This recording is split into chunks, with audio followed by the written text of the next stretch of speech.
é 2 Timóteo 4, 5, é o resumo do livro.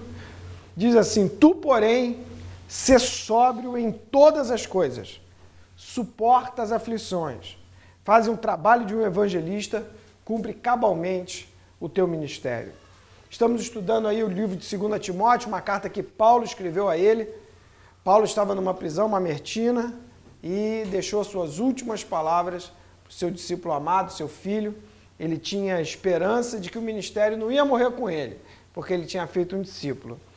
Nós vimos na primeira parte que Paulo cura Timóteo, que Paulo trabalha no sentido de levantar Timóteo, de tirar ele daquela situação complicada de medo, daquela situação complicada de covardia.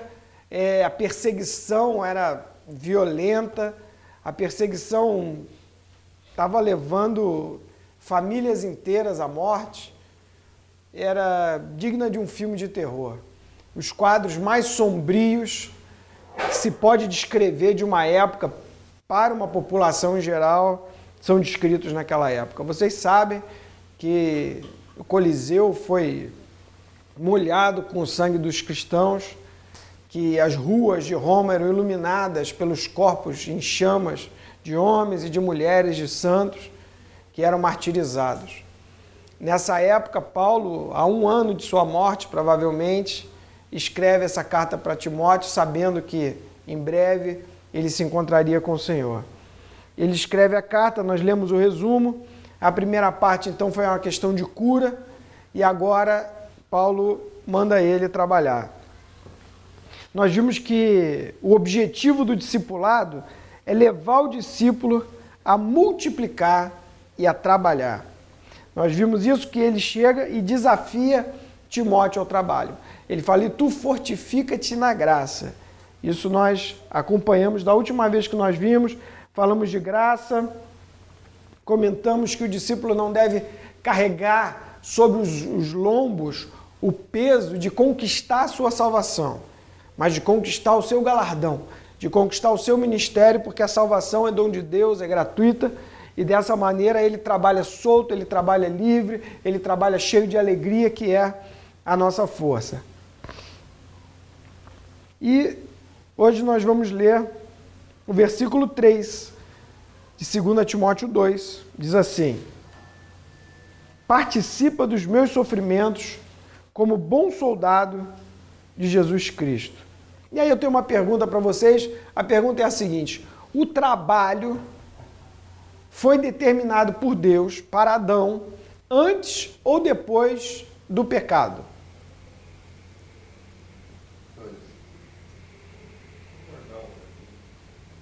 Com a expressão trabalho foi depois. Eu acho que antes, se eu não me engano, o Senhor deu para ele assim como uma tarefa pacífica e leve. Cuide aí do jardim, de novo. Então havia uma tarefa, né? Mas trabalho no sentido de pesado, agora você vai ter que trabalhar com suor do teu olho. Aí foi depois. Ok, certinho. Então olha só os versículos, o que dizem. Gênesis 1, 26 diz assim: tenha ele domínio sobre os peixes do mar, sobre as aves do céu, sobre os animais domésticos, etc. O primeiro trabalho de Adão era governar.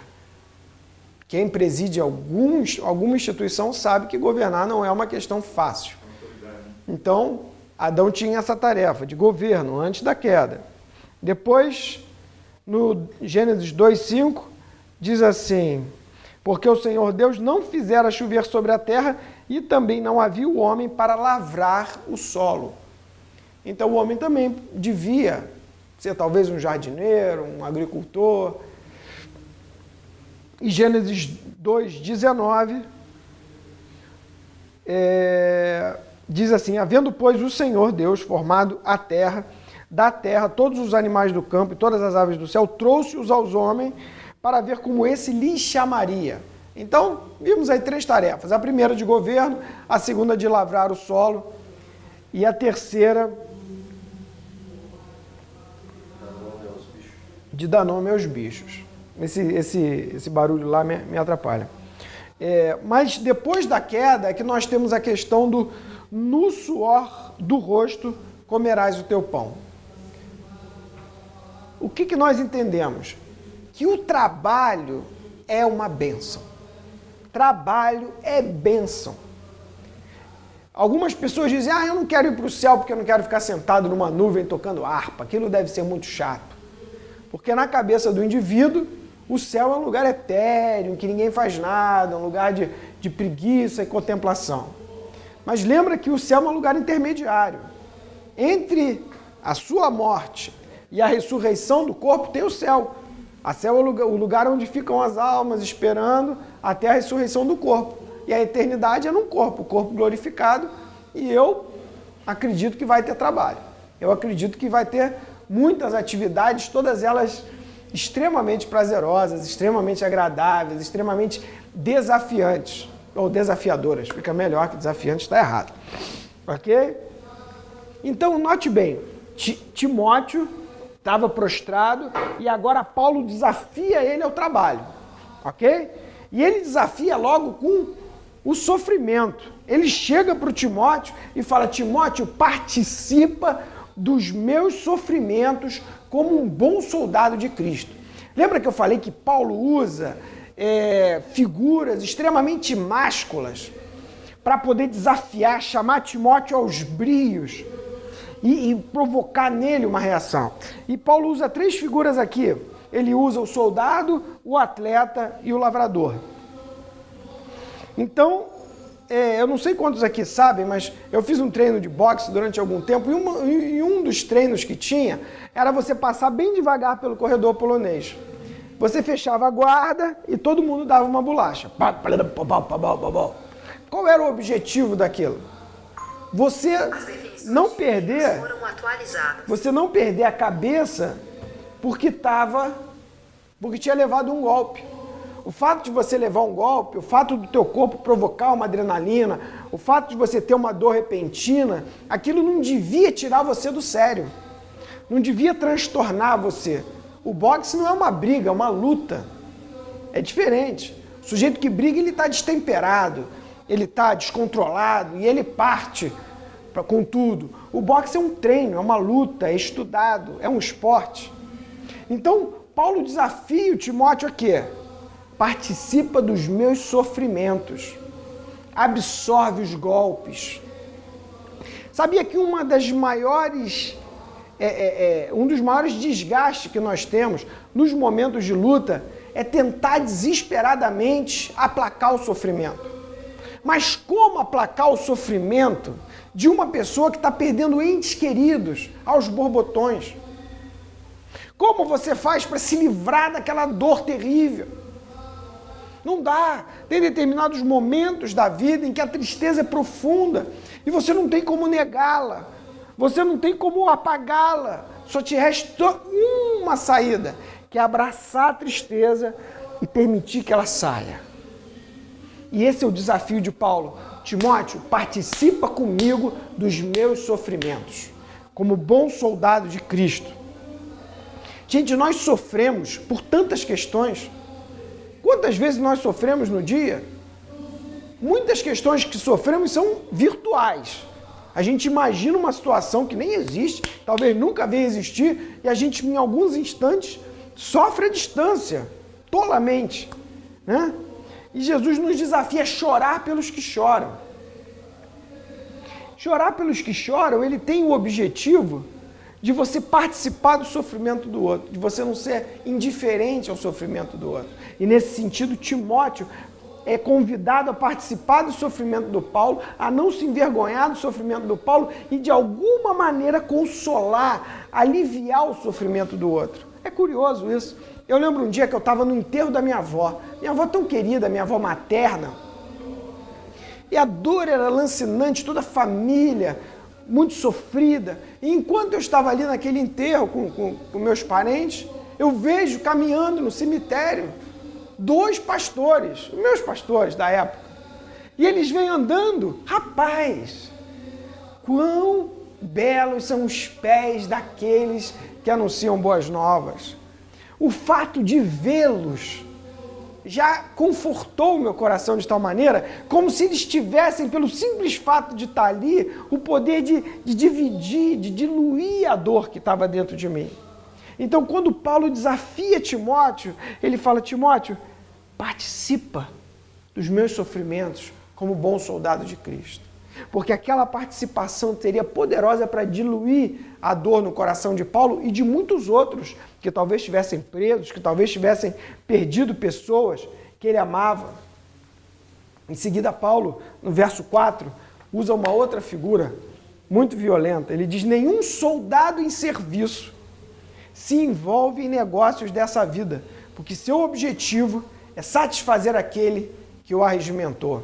Nós estamos usando a figura do soldado desde o começo. Usamos a figura do soldado almoxarife, do dispenseiro, que está no campo de batalha e fornece do seu bom depósito àqueles que necessitam. E agora Paulo desafia ele o seguinte: querido, presta atenção. Você está no campo de batalha no estrangeiro. Esse campo de batalha não é a sua pátria. Eu não sei quantos aqui viram um filme chamado Dança com Lobos. Um filme antigo, deve ter mais de 10 anos. E nesse filme, o ator principal, ele é um soldado confederado, se eu não me engano, e ele chega no ambiente indígena, e lá naquele ambiente indígena, ele se apaixona pela cultura indígena, pelos indígenas, a tal ponto de que quando chegam os colegas dele, ele se revolta e fica contra os colegas. No filme é mostrado de tal maneira que você bate palmas para ele, para os indígenas, e acha que aqueles porcos cristãos, ok, eram todos horrorosos. Mas isso aí é a figura da traição. Isso é a figura de um soldado que abandona a sua pátria. Isso se chama deserção. A pena para um desertor é a morte. E Paulo desafia Timóteo a não ser um desertor. Paulo fala: Timóteo, a gente está aqui, mas a gente representa um exército. E o soldado, ele está ali para fazer o trabalho do soldado. Se o soldado se apaixonar por uma mulher na cidade que ele está tomando conta e de alguma maneira virar a cabeça e perder o vínculo dele, ele desertou. E quantas vezes o campo de batalha nos seduz? Quantas vezes o trabalho, quantas vezes os envolvimentos, quantas vezes os colegas da faculdade, os amigos, os desafios, tiram o nosso foco do nosso verdadeiro serviço, que é lutar pela fé, que é trabalhar para o Senhor, que é representá-lo de maneira digna. E Paulo fala: filho, nenhum soldado em serviço se envolve nos negócios dessa vida, porque seu objetivo é satisfazer aquele que o arregimentou. Em seguida ele fala assim: igualmente o atleta não é coroado se não lutar segundo as normas. Aqui eu acho que o Paulo pega bem pesado. Quantos aqui nós já conhecemos que perderam suas medalhas, seus nomes foram tirados das listas dos campeões olímpicos que foram descobertos com doping? Atletas excelentes, exímios desportistas, malhados, que dão a sua vida para esse treinamento, mas em algum momento eles não lutaram segundo as normas. E embora tenha lutado, embora tenha ouvido os gritos, embora tenha ganhado a medalha, ele não foi premiado. Quantas coisas na nossa vida estão escondidinhas? A gente trabalha, serve, todo mundo vê, mas lá no cantinho tem um anabolizante que a gente toma. Lá no cantinho você sai um pouquinho antes da largada. Lá no cantinho tem uma área da vida que sabota todo o seu ministério. E Paulo deixa claro: querido, não deixa brecha. Não deixa nada pendurado para trás. Não agasalha nenhum comportamento pecaminoso. Não elege nenhum pecado de estimação. Seja um atleta íntegro, porque senão você não vai receber a sua coroa. Note bem que o atleta que rouba no jogo, ele não é condenado à prisão.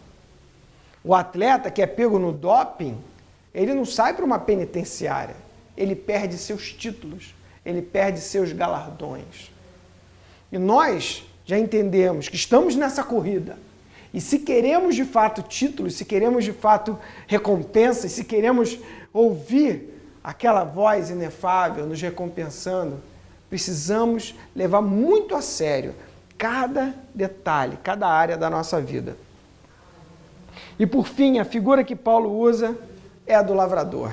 Ele diz assim: o lavrador que trabalha deve ser o primeiro a participar dos frutos. E no 7 ele fala assim: pondera o que acabo de dizer, o que eu acabo de dizer, porque o Senhor te dará compreensão em todas as coisas. Quando você está discipulando, em algum momento, você passa para o seu discípulo alguma tarefa de casa? Lembra que eu falei que você precisa dar as respostas? Que você não pode deixar o cara no ar? Isso não quer dizer que você não possa desafiá-lo, que você não possa jogar uma pulga atrás da orelha, que você não possa fazer uma pergunta inquietante, uma pergunta que provoque pesquisa, que provoque busca, que provoque reflexão.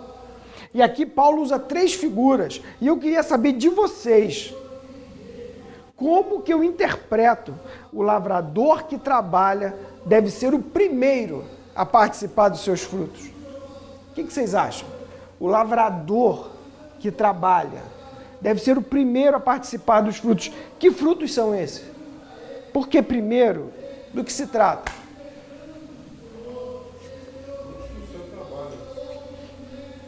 Me traz para o dia a dia, para a prática. Vamos dizer para o Timóteo. Primeira, como que isso se aplicava a Timóteo? Que fruto era esse? Que Timóteo ia ser o primeiro a participar?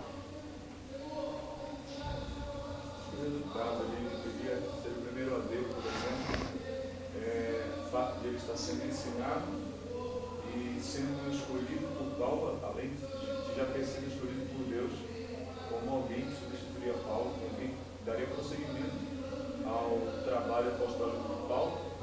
E ele seria esse primeiro a ver, por exemplo, no resultado da pregação, haver algo sendo indo para Jesus, pessoas sendo transformadas, até que passa isso também para outros, ensina outros homens que também possam fazer como você faz, me imite, peça para eles te imitarem como você me imita, faça isso, lembre-se da fé da sua avó, faça desse jeito, seja um bom soldado de Cristo, que manuseie bem a palavra da verdade.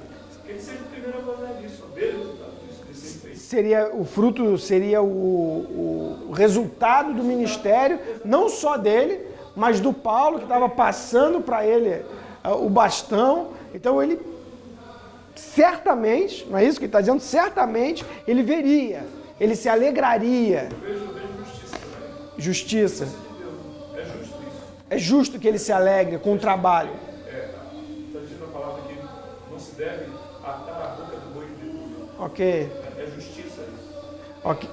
Então, Ele teria direito a isso. então, Paulo diz, olha, queridão, não se envolva nos negócios dessa vida, porque você é um soldado.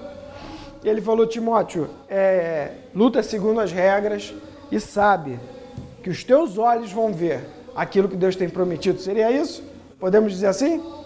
Os teus olhos vão contemplar ainda na sua vida os frutos, os resultados do meu trabalho, do seu trabalho e quem sabe qual mais trabalho.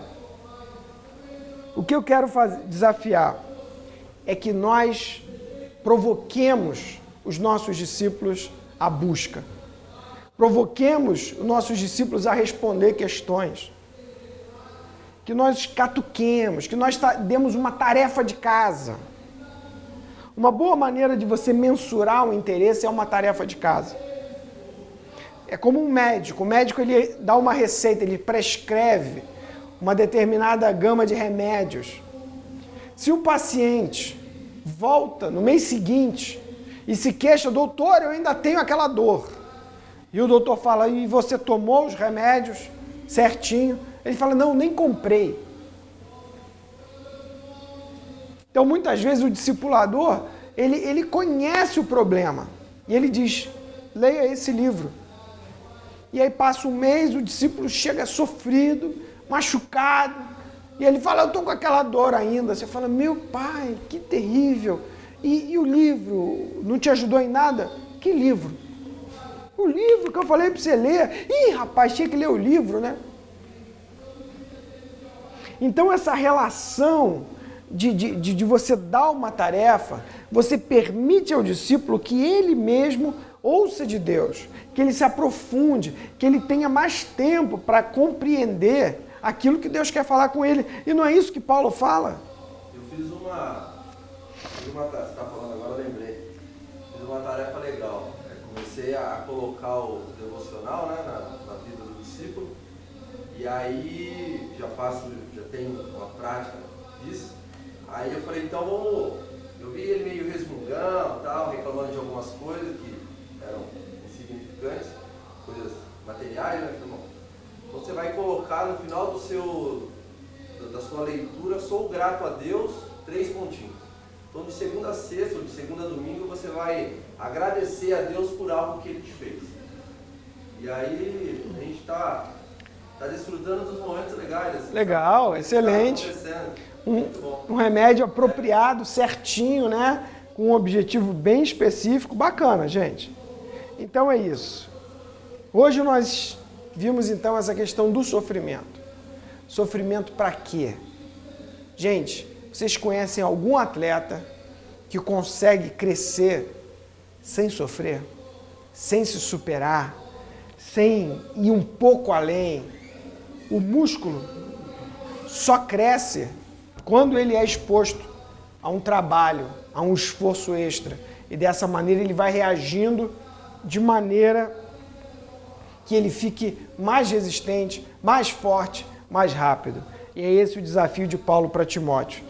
Se nós formos ver novamente o nosso versículo-chave, ele fala, ser sóbrio em todas as coisas, suporta as aflições. E espero que na próxima nós possamos ver aí com um pouco mais de... Esse é o 2 Timóteo 4, 5. Como você estava lendo, Salomão? Eu estava lendo o capítulo 2, eu li o verso 3, o 4, o 5, o 6 e o 7. Certo? Paulo, do 8 ao 18, ele vai estar dando alguns estudos de caso.